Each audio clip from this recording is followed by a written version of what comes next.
Essa é uma manhã diferente. Ontem à noite eu estava... Ontem à noite? Não, na hora do almoço. Não, ontem à noite. Eu estava jantando com a minha família ali em casa. E aí minha filha Cristal falou assim, ela não está aqui não, né? Ela não está aqui. Ela falou assim, quem inventou do culto ser 6 horas da manhã? Eu abaixei a cabeça. Porque nas outras, a gente já fez 6 horas da manhã, certo? Nós já fizemos em outros momentos. Mas tem um tempo já que a gente não tinha feito. E eu abaixei a cabeça, fiquei quieto, não falei nada. Falei assim, ô filha, é que Jesus ressuscitou logo de manhã, por isso que a gente vai fazer isso. Mas quem, pai? Fui eu. Mas pai! É assim, irmãos. É sobre isso. Mas é nessa esfera, nessa expectativa, pelo menos daqueles que andavam com Jesus, os mais próximos, talvez as mais próximas, eu estou falando das mulheres, foram aquelas que de alguma forma se preocuparam muito em cuidar de Jesus. Na morte, elas não podiam fazer nada. Foi um momento onde quem tinha o domínio ali eram os líderes judaicos, né? Os soldados romanos, aquela tensão da crucificação. Ninguém podia fazer nada, nem os homens, nem os discípulos podiam fazer nada, a não ser observarem de longe. Mas depois que José de Arimateia, junto com Nicodemos, discípulos em secreto, porque eles não queriam se aparecer, José de Arimateia teve uma sacada e pediu a Pilatos o corpo de Jesus para ser enterrado ainda na sexta, porque no sábado não podia fazer nada por conta da lei judaica, que tinha que descansar. Então eles enterram, Nicodemos também junta lá os aromas para preparar o corpo de Jesus e sepulta Jesus na sexta-feira. A morte acontece na sexta-feira, mas no sábado aquele silêncio. Ontem foi um silêncio. O silêncio entre a morte e daqui um pouco a ressurreição. Imagina, Jesus está dentro do túmulo. Jesus está literalmente dentro do túmulo, morto, em silêncio. Os discípulos apavorados, pensando que seriam perseguidos também para morrer, vão para suas casas.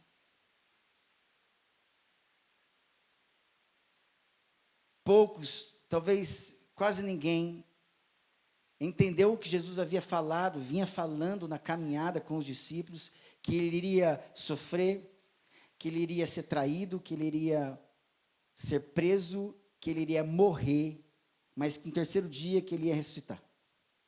Muitos só foram terem, na verdade, noção depois que de fato Jesus ressuscitou e ainda se revelou ressuscitado, porque mesmo ressuscitado, alguns não entenderam se eram Jesus ou não. E Jesus dava sinais através de uma fala, de um nome, ou de um exercício, ou de um ato, um comportamento. Falei, era ele, é Jesus. Como no caminho de Emaús, que ele cortou o pão. Falei, era ele, quando ele ceou conosco. Hoje é domingo. Ele já ressuscitou. E eu queria rapidamente abordar para vocês 5 fatos históricos narrados pela palavra de Deus. Fatos esses históricos realizados por Deus.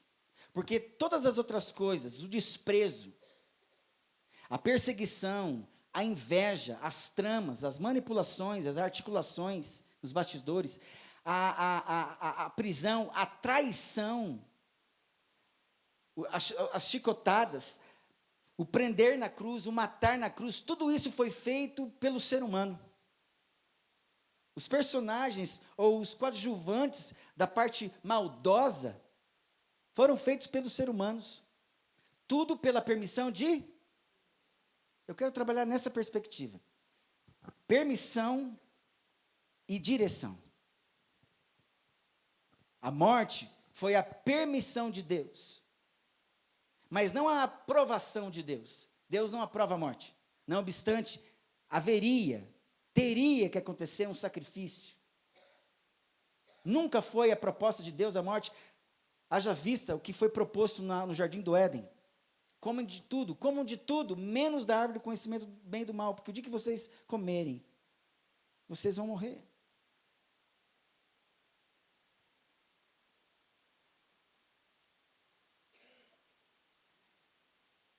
Quando Jesus ele é morto e sepultado, há um silêncio no sábado, mas no domingo, logo de manhã, acontece alguma coisa que já não está sob o controle dos seres humanos.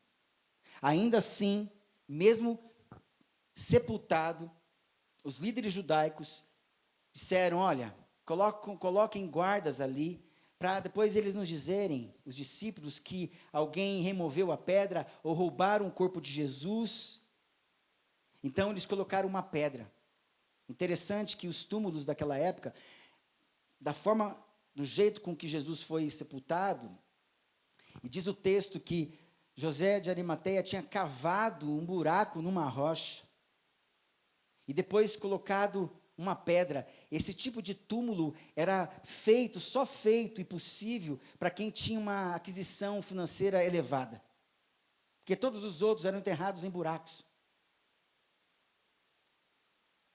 No caso de Jesus, o túmulo dele era novo, novíssimo, ele estreou. E foi feito por alguém que tinha dinheiro, José de Arimateia. Jesus foi sepultado num túmulo de gente rica.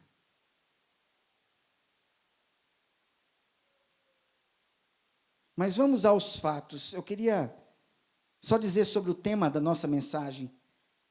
A vitória da direção soberana de Deus sobre a permissão humana. Diante de tudo aquilo que aconteceu, perseguição, afronta, acusação, traição, prisão, crucificação, tudo isso foi feito pelos homens, permitido por Deus. Ontem eu fiz um vídeo, quem ouviu entende o que eu estou dizendo. Nem todo aquele que vive na permissão de Deus, vive na direção de Deus. Mas todo aquele que vive na direção de Deus, vive as permissões de Deus. Jesus foi um desses. Ele andava na direção de Deus, mas também viveu as permissões de Deus sobre a vida dele. E é isso que acontece, porque todas as coisas, boas ou ruins, cooperam para o bem daqueles que amam a Deus. Algumas coisas acontecem sobre mim, sobre você, sobre nós, sobre as nossas famílias, porque mesmo na direção de Deus, Deus permite isso. Deus permitiu a cova dos leões, Deus permitiu a fornalha de fogo. Mas quem tem direção, está na direção de Deus, ainda que eu entre numa fornalha de fogo, eu não me queimo, porque tem direção de Deus. Essa é a grande questão. Então, tudo que aconteceu antes aqui, tinham as permissões de Deus. Então, há esse contraste, há esse paradoxo, ou esse antagonismo.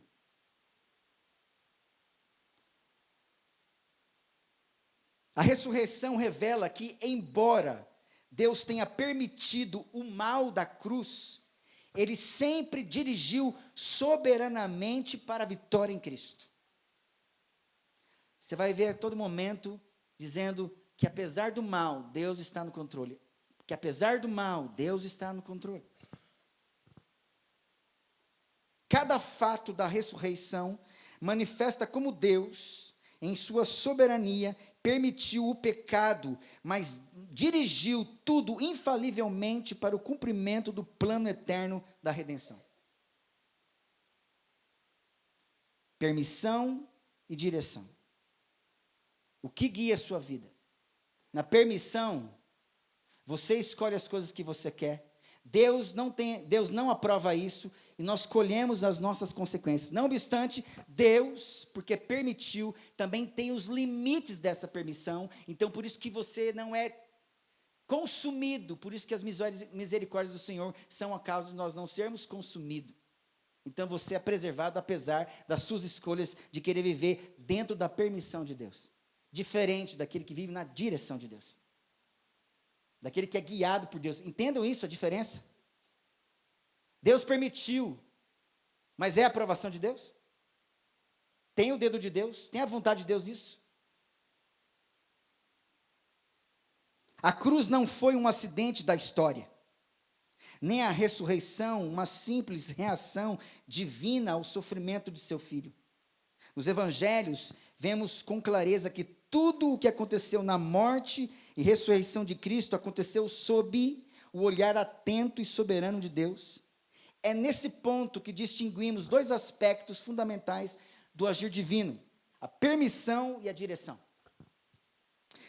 Luz Berkoff, um teólogo, diz assim: a vontade permissiva de Deus jamais ameaça a realização da sua vontade diretiva, jamais. Deus, em sua sabedoria infinita, permitiu que homens maus tramassem e executassem a crucificação de Jesus. Ele não causou o mal, mas o permitiu dentro dos limites de sua soberania. Essa permissão, no entanto, jamais significou passividade ou derrota. Pelo contrário, ele estava a serviço de um propósito maior: a direção soberana de Deus para cumprir o plano eterno da redenção.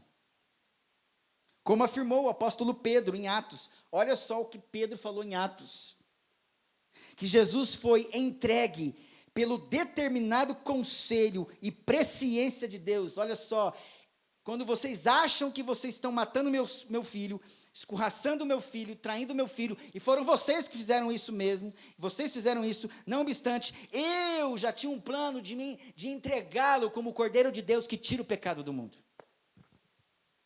Enquanto eles vêm para me matar, eu já estou me entregando, entendendo que essa é a vontade de Deus.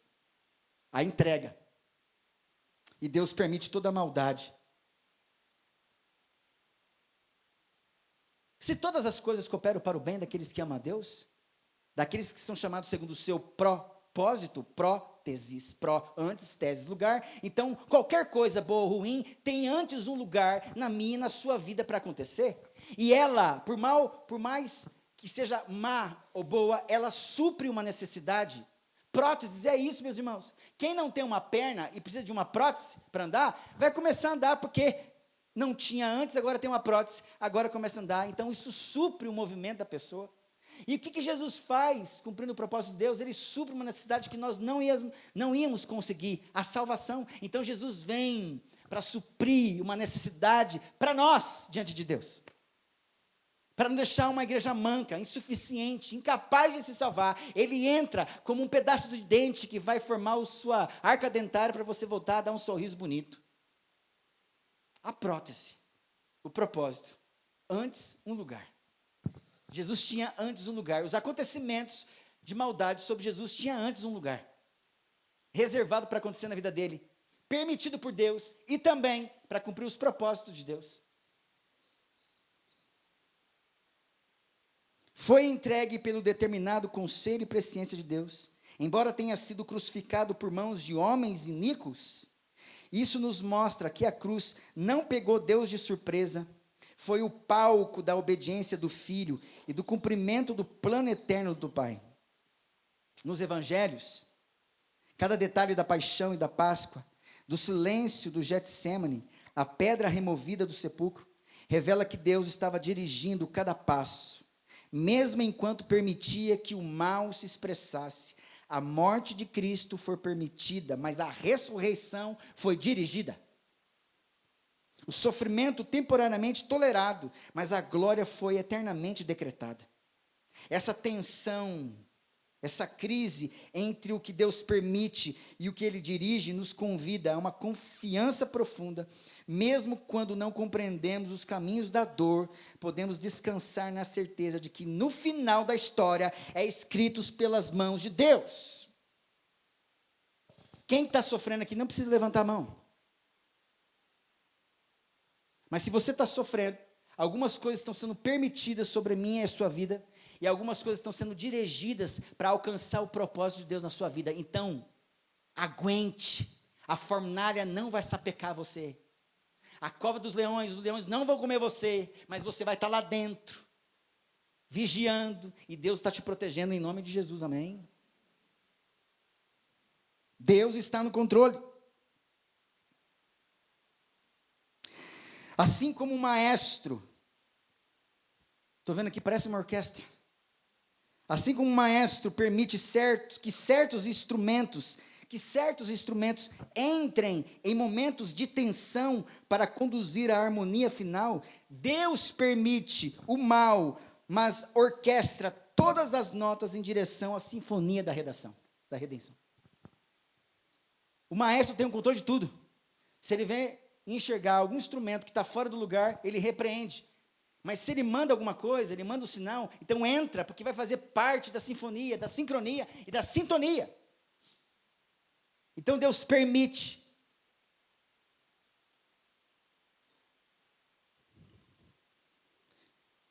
E dentro só da visão da ressurreição, não mais da morte, porque da morte já aconteceu, já ficou na sexta-feira, e agora ele já ressuscitou, nós vamos ver 5 rapidamente pontos que provam, que são fatos, de que isso tudo aqui só pode acontecer pela direção de Deus, apesar das permissões de Deus. Primeiro ponto, diga comigo, a pedra foi removida. A pedra foi removida. Isso quer dizer o seguinte, a permissão da morte, a direção para a vida. Foi permitido a morte, mas Deus deu direção para a vida. A morte aconteceu, ela participou, mas foi direcionada para a vida, porque não há ressurreição sem morte. Verso 2 do capítulo 28 diz assim: eis que houve um grande terremoto, porque um anjo do Senhor desceu do céu, chegou-se e removeu a pedra e assentou-se sobre ela. O que isso quer dizer, meus irmãos? A lição é o seguinte: Deus permitiu a morte de Jesus, o aparente triunfo do mal, mas no momento certo dirigiu a manifestação da vida com poder sobrenatural, ou seja, o terremoto não destruiu, mas revelou. E é verdade, para nós terremoto hoje é sinônimo de destruição, como era para o carcereiro, onde Paulo e Silas estavam. Mas o que era um aparente terremoto, o que de fato foi terremoto, ali houve a oportunidade de falar assim, olha, não se mate, estamos todos aqui, Atos 16, e ele fala assim, olha, não se mata não, creia no Senhor Jesus, e será salvo tu e tua casa. Não se mate, porque alguém morreu já por você, creia naquele que ressuscitou. Deus permite alguns terremotos na nossa vida, para nos fazer acordar, porque em terremotos também, que você nem acorda, você já morre dormindo, isso é verdade, mas se o terremoto está te acordando, ele está dando chance para você clamar a Deus por salvação. Esse terremoto aqui, ele abre a pedra. Olha só que interessante. John Murray fala o seguinte a pedra não foi removida para Cristo sair, mas para os discípulos entrarem e verem que ele já ressuscitara. John Murray diz o seguinte: a mão de Deus removeu a pedra como quem abre um novo capítulo na história da criação. Assim como o sol rompe a noite com seus primeiros raios, o terremoto foi o anúncio da nova criação, a luz da vida ressuscitada vencendo a escuridão da morte. E nós ouvimos muitas coisas aí nesse mundo, e o mundo pensa da seguinte forma: o mundo vê a morte como derrota final. Deus, porém, usa como a porta para a ressurreição. A morte se tornou serva da vida. Qual a aplicação dentro desse primeiro ponto sobre a pedra removida? Na sua vida, o que parece ser fim pode ser o prelúdio de um mover glorioso. Espere pela remoção da pedra da sua vida. Para quem tem pedra nos rins, sabe o que eu estou falando. Porque a odorzinha é terrível, não é verdade? Eu já vi muita gente gemendo, homens fortes, rolando no chão, por conta de algumas pedrinhas. E o que mais ele queria ali é que todas as pedras fossem removidas. Presta atenção, meus irmãos. Parece que está tudo fechado. Aqui no texto, quem remove as pedras é o anjo. Quando Jesus vai ressuscitar Lázaro, ele pede para que os discípulos removam a pedra. Jesus não ressuscita depois que a pedra é removida, Jesus já ressuscita lá dentro. Porque quem ressuscita é o Espírito Santo de Deus, amém? Ele não precisa de porta aberta para ressuscitar. Ele só... E nem precisa de porta aberta para sair. Porque depois ele vai visitar os discípulos, e estão portas trancadas, e ele aparece, a paz seja convosco. Então, porta fechada, porta aberta para Jesus, nesse momento, não importa. A pedra foi removida para mostrar para nós, e depois para os guardas, que alguém maior do que eles removeu a pedra que impedia a morte. De novo agora, o túmulo pode ser usado para outro.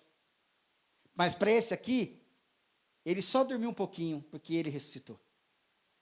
Ele ressuscitou. O segundo fato histórico, fala comigo, o túmulo vazio. O túmulo vazio.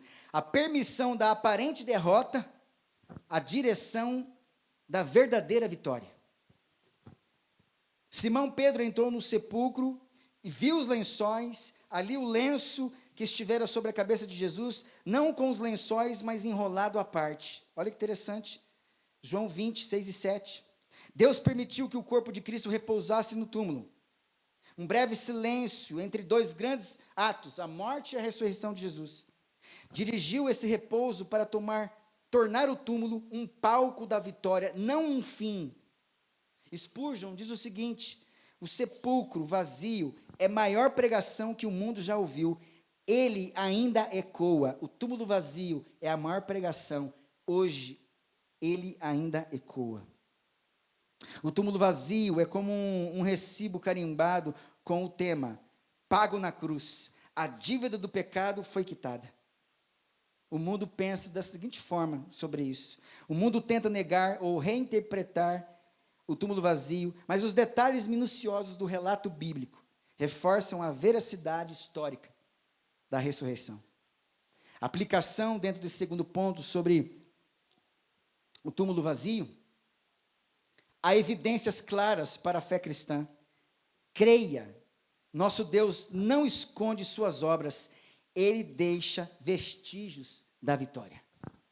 Porque tudo o que aconteceu na ressurreição aconteceu por movimento de Deus e não dos homens. Não teve nada de homem aqui. Na morte, sim, os homens se envolveram, mas aqui, na ressurreição, só teve direção de Deus. Tudo aquilo, muito ruim antes, agora mostra a vitória sobre a morte, o cenário mudando. E para ser revelado para alguns, não para todos. Para alguns, não para todos. Deus não gosta de se mostrar, não obstante, ele deve ser adorado. Deus não gosta de se mostrar, não obstante, ele é digno de louvor. Terceiro ponto, a aparição do anjo. Isso o homem não tem controle. O anjo aparece. O anjo aparece. Marcos 16, 5 e 6 vai dizer o seguinte: entrando no sepulcro, viram um jovem, assentado ao lado direito, vestido de branco, e ficaram sobremodo espantadas. Falar das mulheres. A lição é: o temor que as mulheres sentiram era legítimo. Todo encontro com o sagrado começa com o espanto, mas Deus usou o medo para abrir caminho à esperança. A aparição do anjo aqui permite a gente pensar esse paradoxo. A permissão do medo, mas a direção da esperança. Você está com medo agora, mas isso vai gerar esperança no seu coração. Eu estou permitindo medo, mesmo na ressurreição, mas eu estou direcionando você para a esperança. Calma, ele ressuscitou, ainda você não percebeu. R.C. Sproul, um teólogo, diz o seguinte: todo verdadeiro encontro com o sagrado, primeiro causa temor, mas termina em paz e alegria. Uma ilustração interessante, como o trovão, que antecipa, que precede a chuva que refresca. O espanto do coração prepara o terreno para a paz de Deus. É assim. O medo nos prepara para a esperança de ver Jesus. O trovão vem antes, precede a chuva que refresca. A cultura desse mundo moderna banaliza o sagrado.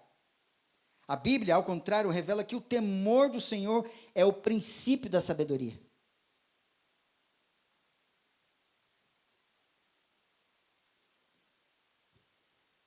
A pedra foi removida, o túmulo está vazio, os anjos apareceram. Agora, o espanto dos guardas, para mostrar que eles não tinham controle nenhum. Lembra que eu disse? Que foi mandado guardas para estarem lá, para vigiar o túmulo, para depois não dizer que os discípulos deles, os seguidores deles, iam chegar lá e roubar o corpo de Jesus para dizer que ele ressuscitou. O espanto dos guardas foi a permissão da vigília humana. Deus permitiu a vigília humana lá, mas eles não podiam ter controle da direção da glória divina. Os anjos apareceram. Ai, que está a grande questão. Na permissão você participa, você faz até os limites de Deus, mas na direção Deus faz. E se você está na direção de Deus, presta atenção aqui, você participa na obediência, e Deus usa você também para cumprir os seus propósitos, amém? Então, não veja a Páscoa, a morte e a ressurreição de Jesus como algo sem sentimento, sem compaixão, sem o controle de Deus. Deus estava no controle em todas as coisas, permitindo algumas, mas dirigindo outras. Qual a lição aqui sobre o espanto dos guardas? Deus permitiu que homens vigiassem o túmulo, mas não para impedir a ressurreição. É verdade. Eles estavam do lado de fora. Jesus havia sido levantado, ressurreto dentro do túmulo. Dentro do túmulo, eles não podiam fazer nada. Porque quem ressuscitou foi o Espírito Santo. E sim para testemunhá-la, mesmo sem compreender. Abraham Kuyper diz o seguinte: os homens podem tentar vigiar os planos de Deus, mas seus esforços são como poeira diante do vento do Espírito. São como poeira. Como soldados tentando conter uma avalanche com as mãos, assim o é o homem diante da glória de Deus, impotente. O antagonismo desse mundo é o seguinte: o humanismo crê que o homem domina o destino. A Páscoa mostra que Deus escreve a história soberanamente. Qual a aplicação dentro desse ponto?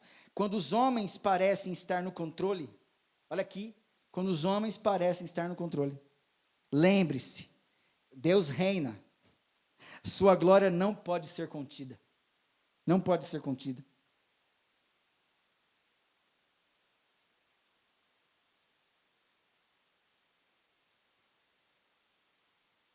Último ponto, irmãos. As aparições de Jesus é o quinto ponto que prova aquilo que Deus aprovava, aquilo que Deus direcionava, as aparições de Jesus. A permissão da incredulidade, a direção da fé renovada. Até na aparição de Jesus, presta atenção, até na aparição de Jesus, a incredulidade se manifestou. Eu duvido, porque se eu não ver os furos nas mãos dele, nos pés dele, do lado dele, eu não vou acreditar. Lembra de Tomé? Lembra de Tomé? Lucas 24, 36 a 39 diz isso. Jesus apareceu no meio dos discípulos, lhes ofereceu a paz. Ele não os repreendeu pela incredulidade inicial, mas os guiou em direção à fé renovada. Ele não ficou ali batendo boca, discutindo com eles porque vocês estão incrédulos, não. Ele falou assim: estou aqui porque eu já ressuscitei, eu quero provocar mais do que repreendê-los, eu quero provocar uma fé renovada na vida de vocês. Assim, como Herman Bavinck diz o seguinte: a fé não nasce da ausência de dúvidas, mas do encontro pessoal com Cristo ressurreto. Uma ilustração é o seguinte: assim como a luz do sol dissipa a neblina, o Cristo vivo dissipou toda sombra de dúvida e fez nascer a fé. O antagonismo desse mundo é o seguinte: o ceticismo moderno exalta a dúvida. Por isso que muitos gostam de sempre questionar. nunca se abrem para a fé. A fé cristã, porém, convida ao encontro com Jesus, onde a dúvida é vencida pela realidade do ressuscitado. Qual a aplicação nesse ponto? Não viva apenas de argumentos. Busque comunhão diária com Cristo vivo. É no relacionamento com Ele que sua fé se fortalece. Concluindo, a história da Páscoa é o convite de Deus para nós. Primeiro, crer que a pedra foi removida, celebrar que o túmulo está vazio, receber o testemunho do céu que os anjos vieram, confiar que o poder humano é insuficiente, os guardas ficaram prostrados, e viver à luz da presença gloriosa do Cristo ressuscitado. A cruz, meus irmãos, olha aqui, sobre a permissão e a direção de Deus, terminando. A cruz foi permitida, mas a ressurreição foi dirigida. A dor foi permitida, mas a vida foi conduzida. A morte foi permitida, mas a vitória foi decretada. Nada que Deus permite frustrará aquilo que Ele decretou dirigir. João Calvino. Descanse.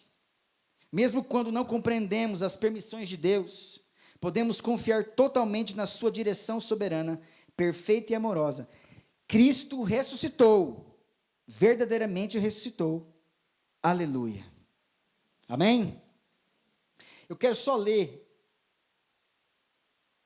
uma poesia para vocês sobre a Páscoa, que eu confeccionei ontem. O sentido da Páscoa.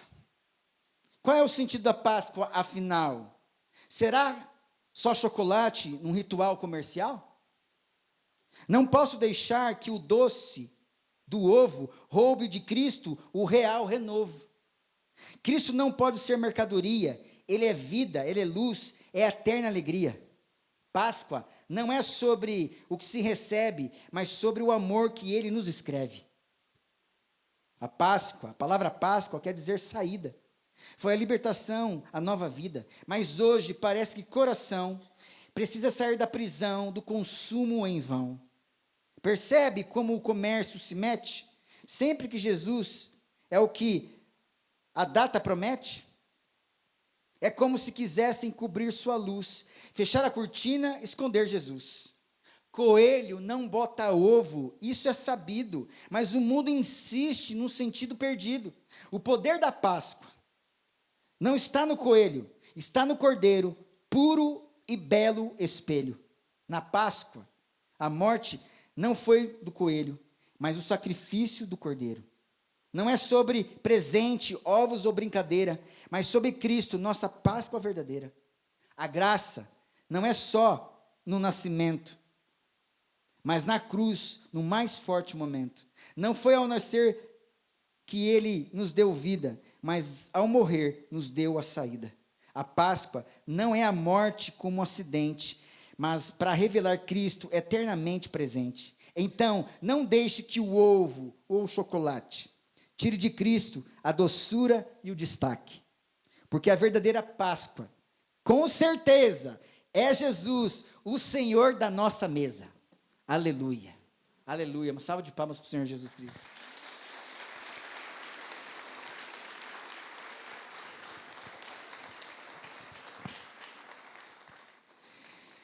Irmãos, eu precisava trazer essas reflexões para vocês. Se tinha alguém que foi trabalhado no seu espírito, na sua alma, nas suas emoções, para entender o seu chamado, por isso quem não tem chamado não sabe para onde vai, quem não tem missão não sabe o que tem que fazer. Jesus Cristo, desde pequeno, foi descobrindo que tinha um chamado e uma missão, e tudo que acontecia com ele estava cooperando para o bem dele, para que ele pudesse cumprir o propósito de se tornar o Salvador e o Senhor das nossas vidas. Em nenhum momento Jesus reclamou, ele até disse assim, olha, se possível, passa de mim este cálice, mas que seja feita a tua. Eu podia escolher o cálice, ou não escolher o cálice, mas eu quero a tua direção, eu quero aquilo que direciona. Então, a igreja tem que viver na direção de Deus, não na permissão de Deus. Se acontecer alguma coisa que Deus permite sobre aqueles que estão na direção de Deus, entenda, Deus está no controle. E Deus assume tudo quando Ele está na direção. Agora, quando eu faço o que eu quero na permissão de Deus, eu não tenho a aprovação de Deus e eu assumo as consequências. Minha mãe já dizia: filho, você pode escolher tudo o que você quer. Quase tudo, aliás. Uma coisa você não pode escolher com certeza. O que, mãe? Você não pode escolher as coisas, você não pode escolher a consequência das coisas que você escolhe. Se você escolhe colocar a mão no fogo, não tem como escolher achar que o fogo não vai queimar, ele vai te queimar. Não adianta você colocar a mão em qualquer outra coisa e escolher outra coisa que não seja isso. Então, não viva nos extremos, à beira do precipício. Viva no centro da vontade de Deus. Amém? Amém. Queria convidar os nossos irmãos presbíteros aqui à frente, por favor. Os nossos irmãos também presbíteros em disponibilidade, se estiverem presentes, venham aqui à frente também.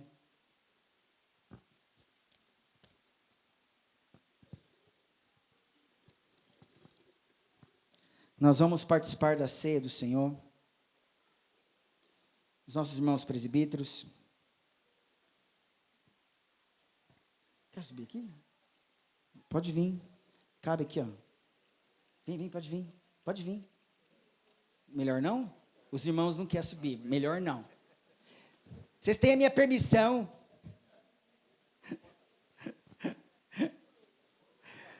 As nossas crianças estão chegando porque elas vão participar conosco também da ceia. Amém? Irmãos, olha que interessante. Antes de Jesus ir para o Getsêmani, ele faz a última ceia antes da morte dele, certo? Olha aqui, ó. Presta atenção. Ele faz uma ceia antes da sua morte, certo? Depois ele faz uma ceia lá com os dois discípulos que estavam no caminho de Emaús. Essa ceia aqui não é a ceia antes da morte. Essa ceia aqui nós vamos celebrar na perspectiva da ressurreição, amém? É a ceia após a ressurreição, amém, irmãos? O mesmo que fez lá atrás da morte é o mesmo que faz aqui depois da morte. Antes da morte e depois da morte. Nós vamos celebrar a ceia hoje na perspectiva da ressurreição, amém? Nós vamos comer com Ele presente. É isso. Mesmo não sabendo muita coisa no caminho de Emaús, mas que essa ceia, esse momento, possa arder o seu coração. Arder o seu coração enquanto Ele fala. Por isso eu gostaria que você se preparasse aí, no seu coração. Quem está apto a participar da ceia do Senhor? Todos aqueles que estão em plena comunhão com o Senhor Jesus Cristo. Que tenham certeza da salvação, não por causa de você, mas por conta de Jesus Cristo, que é o teu Senhor e Salvador. Porque Ele é Senhor e Salvador, porque Ele ressuscitou, Ele venceu a morte, amém? É isso.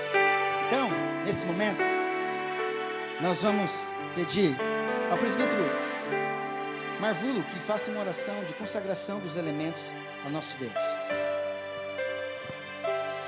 Nosso amado Pai, nosso Deus, nós te louvamos, te bendizemos por essa manhã maravilhosa, Pai. Manhã que comemoramos a ressurreição do Senhor. E nós podemos dizer que Cristo vive. Deus amado, muito obrigado, Senhor, pelo que o Senhor fez na cruz no nosso lugar. Muito obrigado, Senhor, porque o Senhor nos resgatou. O Senhor nos deu vida, Pai, e vida em abundância. Nesse momento queremos consagrar esses elementos, Pai. O pão que representa o seu corpo, e o suco de uva que representa o sangue derramado na cruz no nosso lugar. Nós te louvamos, te bendizemos pelo que o Senhor fez, pelo que o Senhor é na nossa vida, pelo que o Senhor ainda vai fazer nas nossas vidas, Pai. Em nome de Jesus que nós agradecemos ao Senhor. Amém. Amém. Eu peço que a igreja fique em pé. Nossos irmãos irão cantar um cântico. À medida que nós estivermos cantando, os nossos irmãos presbíteros irão até você. Você já vai abrir os elementos. Você que tem os filhos aí, ajudem os filhos também a participarem. Amém?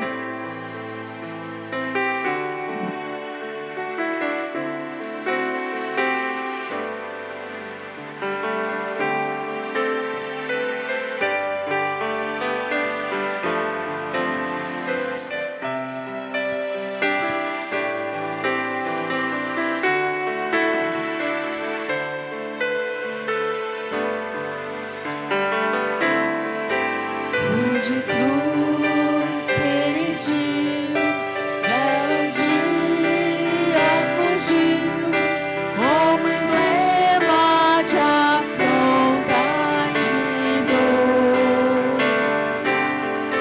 Mas eu amo essa cruz, porque nela Jesus deu a vida por mim, pecador.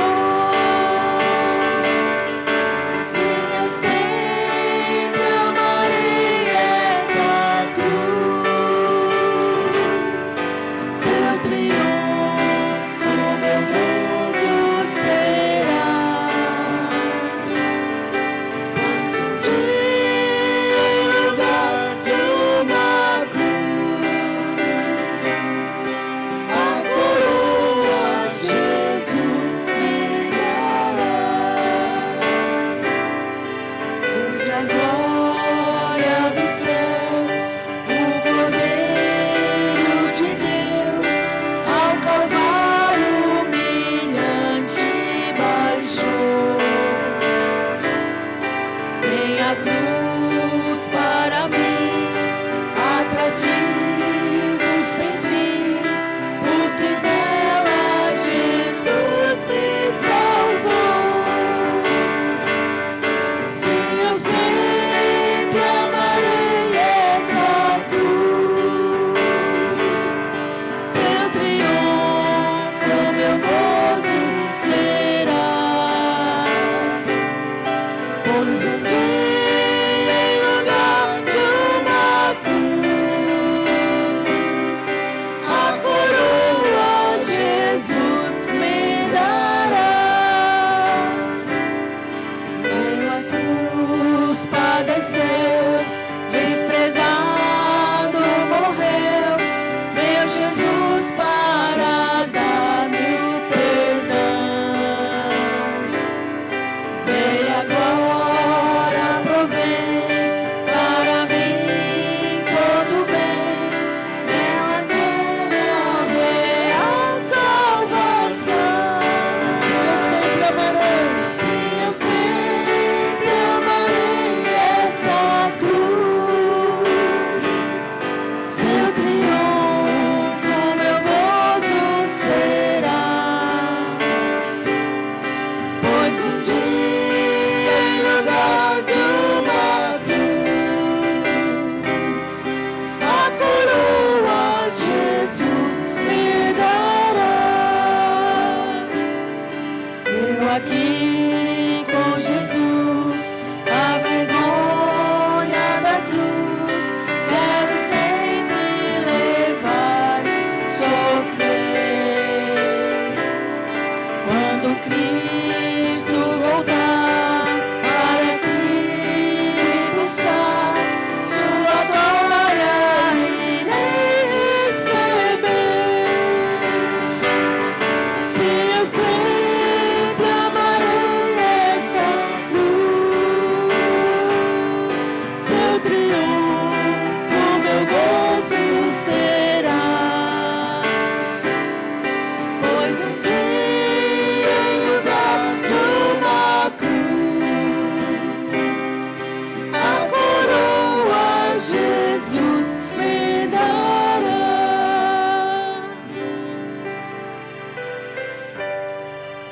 Amém.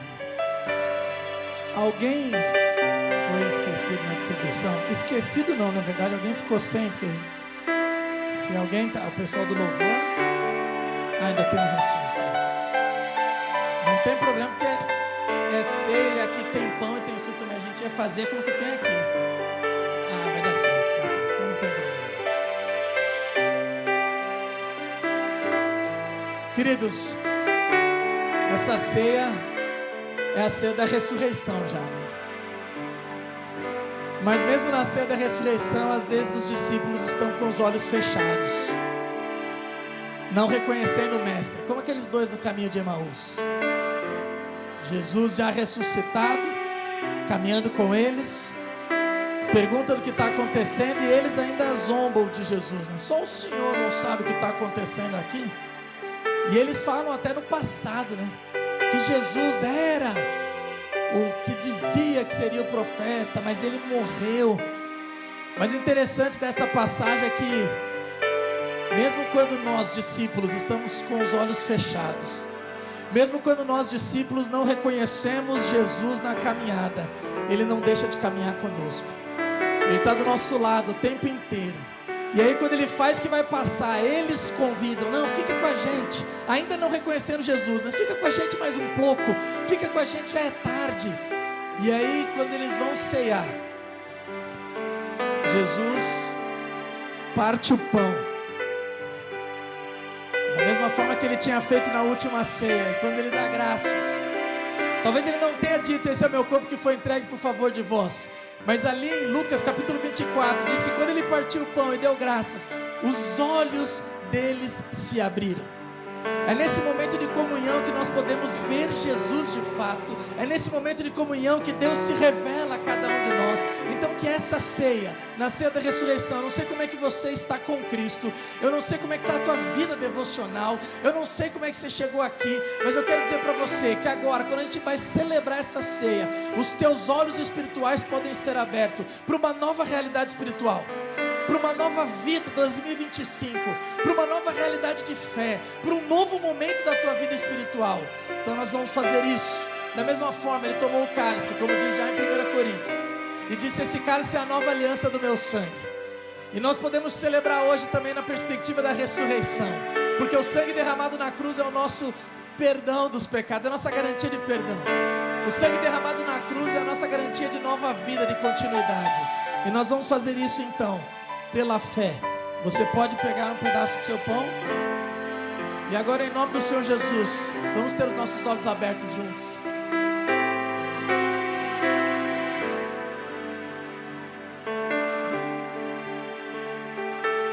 Da mesma forma então, nós podemos tomar do cálice e pela fé podemos celebrar o sangue do Cordeiro.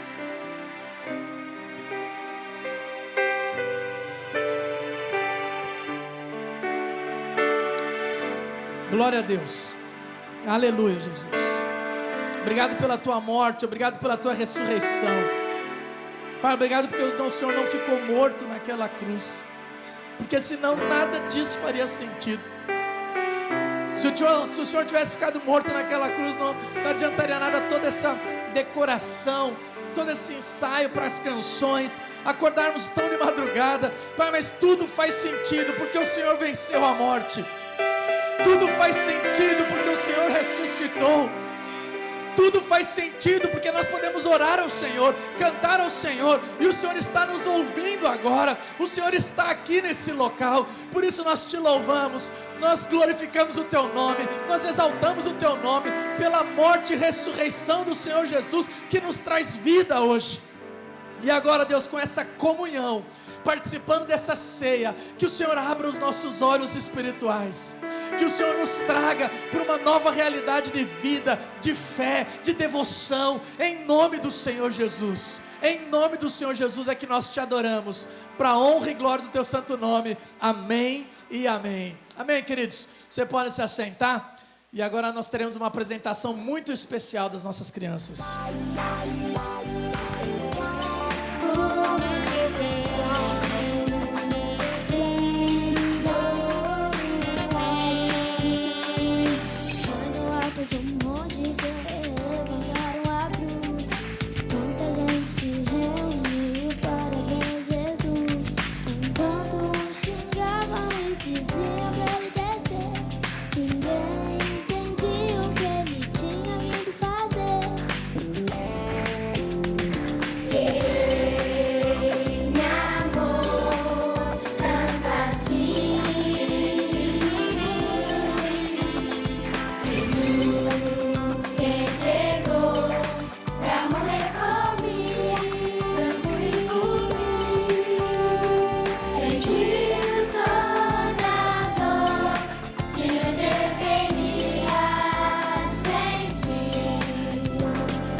Nessa última canção, a gente queria convidar vocês para ficarem em pé. É uma música conhecida, é um momento de festa. Jesus ressuscitou por mim e por você. Então é um momento de alegria, é um momento de festa. Glória a Deus, Jesus venceu. Então a gente quer que você canta isso com a gente. Festa, alegria. A gente está se reunindo aqui diante do trono do Rei dos Reis. Amém?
De alegria,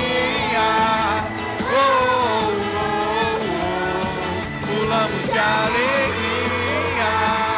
Oh, oh, oh. Festa, alegria, é uma dança que se reúne aqui diante do trono do Rei dos Reis.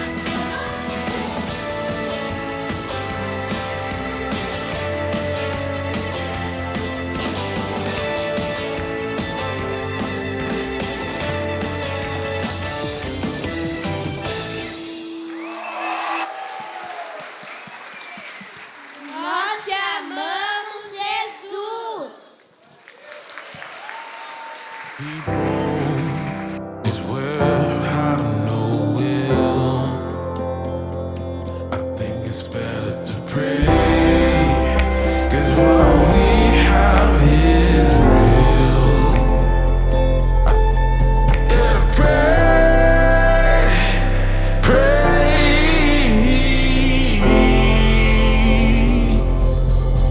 'cause we're broken into pieces. It's better to pray, pray.